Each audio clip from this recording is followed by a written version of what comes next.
Estamos de volta com o programa Ponto Final e hoje nós estamos falando sobre os rumos que o Brasil está tomando nesse momento.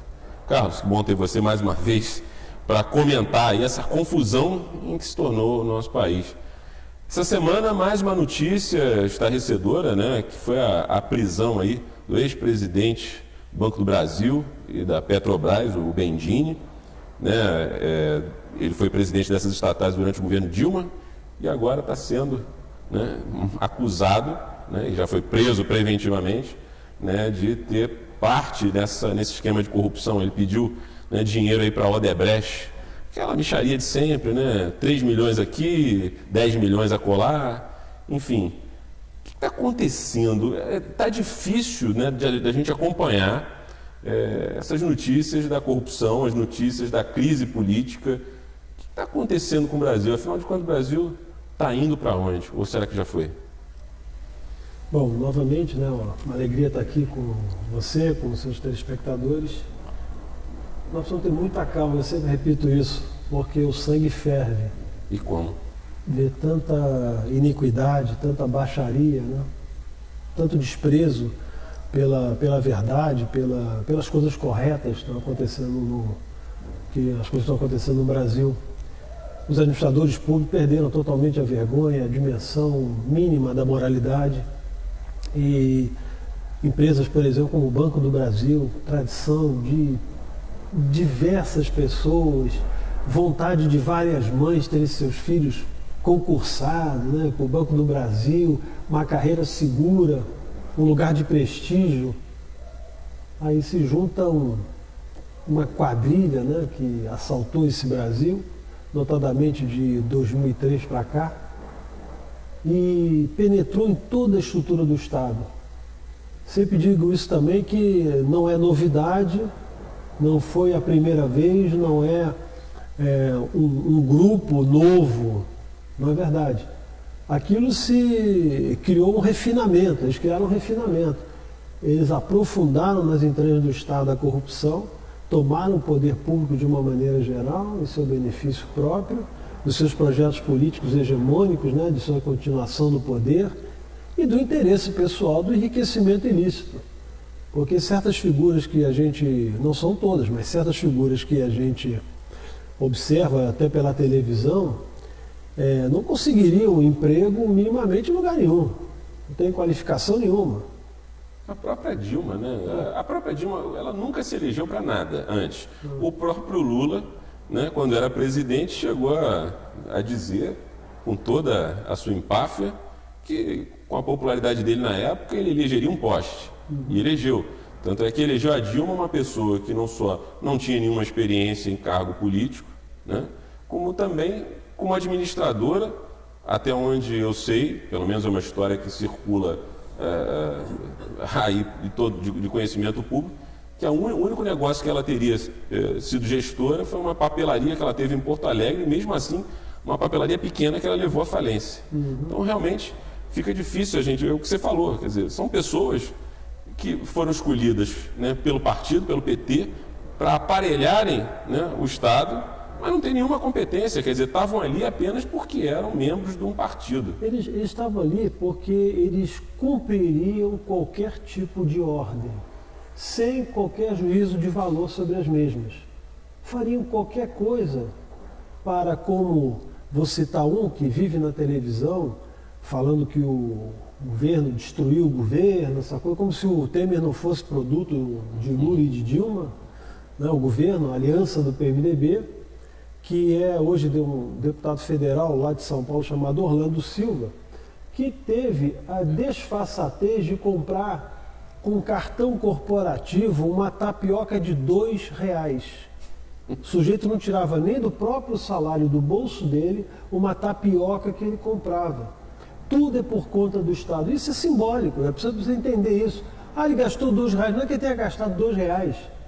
É que eles percebem e sentem o Estado como propriedade deles. Sem dúvida. E nós é que devemos trabalhar para eles comerem até tapioca. É uma percepção do Estado e do governo, não como uma república, né? Eles não têm esses valores republicanos. A impressão que eu tenho é que, na verdade, eles, na cabeça deles, acham que a república é uma monarquia, eles são a elite, a nobreza, e nós os lacaios, os vassalos Mas deles. existe uma grande diferença, porque a monarquia, por princípio, havia um reconhecimento, e há um reconhecimento do súdito ao seu rei. Mesmo que seja uma questão tradicional, mas também existia no corpo daquela estrutura monárquica o bem do seu súdito, do povo. O monarca era aquele que promovia, procurava o bem-estar da sua população. Ele os tinha como filhos, como filhas. Chamava a atenção pessoal de cada um, destinava A, B, C, D. Enfim, não vou discutir, nem estou defendendo a monarquia. Só estou dizendo que o perfil de um rei não é o perfil desses assaltantes comunistas que tomaram conta do Brasil. Não tem dúvida. Eles vieram assaltar o Estado, o cofre público e dominar toda a estrutura econômica para escravizar um povo. E o Estado ser a última instância de recurso. Então aí o sistema é totalitário e não monárquico. Agora, o que mais me espanta nisso, justamente nisso que você está falando, é que mesmo com isso, está sendo jogada no ventilador já há um bom tempo pela Operação Lava Jato, com todas as evidências dessa quadrilha que tomou de assalto o poder aqui no Brasil. Ainda existe uma grande parcela da população que defende bandido, que acha que o Lula ainda é um santo, que há uma perseguição política, que cai nesse discurso da perseguição política, que o Lula é um coitado, que o Lula nunca roubou, que a Dilma é uma pessoa honestíssima, que nunca participou de nenhum esquema, como agora a gente está vendo com a prisão do Bendini, que foi nomeado durante o governo dela. Indicado por ela pessoalmente o bancou como presidente da Petrobras. Então, quer dizer, como é que uma parcela da população ainda tem a capacidade de apoiar essa gente, de ter, como se diz aí, bandidos de estimação? Eu estava vendo outro dia, fiz até um comentário sobre isso na minha coluna, Francamente, falando sobre o comentário do José Padilha, diretor do Tropa de Elite, que ele fez um comentário interessante dizendo que o Brasil perdeu a capacidade de analisar o absurdo, a sensibilidade para o absurdo. Você acha isso também? O brasileiro perdeu essa sensibilidade para o absurdo diante desse volume de notícias ruins, não só na corrupção, né? Notícias de corrupção, mas notícias também da criminalidade que está acontecendo agora no Rio. Perdeu essa sensibilidade? Isso é uma constatação sóbria, né? Porque, de fato, tudo no Brasil, infelizmente, vira um gracejo, vira uma piada. Uma forma de amortecer a dor, a dificuldade, eventualmente. Não sei se é uma questão, né, do espírito brasileiro, mas tudo acaba numa piada. Hoje acontece alguma coisinha de alto dano ao país, à nação brasileira, às pessoas. Alguém sempre faz de maneira jocosa alguma construção que diminui um pouquinho esse impacto. É a capacidade a gente vê, né, eu acho que sofrimento, aquela coisa de superação, a pessoa às vezes tem. Mas eu diria a você o seguinte, nós temos que tomar muito cuidado, porque o país, realmente, o povo brasileiro, ele não está olhando com a responsabilidade devida às ações dessa organização criminosa que se instalou no país e que está destruindo a nação brasileira. Está, inclusive, dividindo, sectarizando a população, porque divide em classes, divide entre estados mais ou menos economicamente desenvolvidos. Então, essas coisas estão esgarçando, né, até a própria condição de unidade nacional. Nós temos que tomar cuidado nisso. Nós analisamos outro programa, a criminalidade, por exemplo, que você falou. O tráfico de drogas é uma coisa muito, muito, muito forte em relação a isso, destruir uma identidade nacional. Separar, segregar povos, segregar áreas, avançar sobre outros sistemas pelo fato do poderio, não só econômico, mas também do físico e do armamento, da posse, do porte de armas que possui, o arsenal, exército, né, paralelo. Então, essa gente controla o sistema econômico do crime muito fortemente. Então, se a gente não começar a ter responsabilidade, seriedade de analisar essas coisas, nós vamos entregar o país a qualquer um, E a gente vai continuar tocando dia a dia como se a vida fosse meramente um dia após o outro. não há um legado, não há aquilo que foi recebido, não há uma tradição familiar, de construção também de nação, enfim, de sociedade. Ao mesmo tempo, não há compromisso nenhum em deixar algo para frente, para aqueles que vêm, né, depois de nós, não só eu diria, de uma questão econômica, de um Estado estruturado, de ruas não emburacadas, de estradas boas ou carros modernos, não é isso. Um projeto de civilização, minimamente em que o homem seja valorizado, a pessoa humana tenha um valor absoluto, não seja descartável, não seja destruída, né, por essas ideologias e por esse conjunto de pensamento reinante hoje, em que a pessoa nada vale, ela simplesmente é uma das engrenagens do sistema. E a operação política ela é colocada assim, porque existe um determinado grupo e uma concentração de poder extremamente forte nas mãos desse grupo. Esses arranjos ordenam todas as operações do Estado, nós estamos vendo, né, nessa situação da corrupção no país.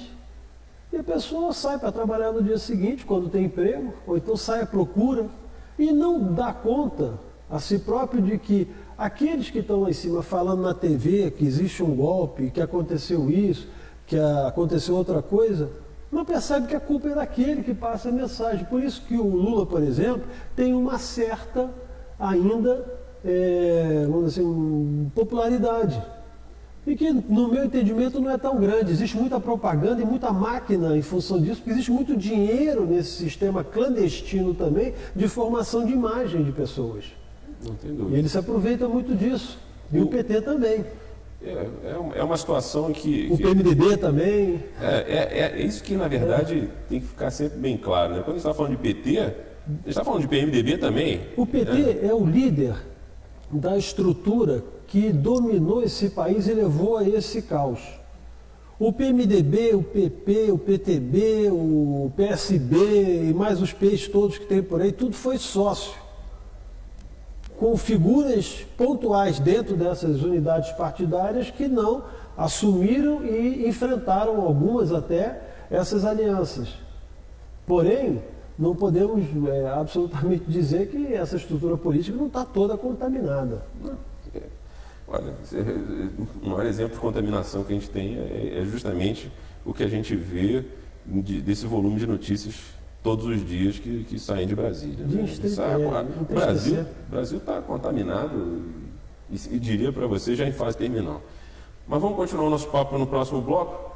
Vamos dar uma pequena pausa para os nossos comerciais. Daqui a pouco a gente volta e vamos falar novamente sobre essa questão que está afligindo a maioria dos brasileiros. Essa sensação de desalento, talvez essa seja a palavra certa para definir o atual sentimento da maioria dos brasileiros de bem desse país, desalento. É sobre isso que nós vamos falar no próximo bloco do programa Ponto Final. Até já.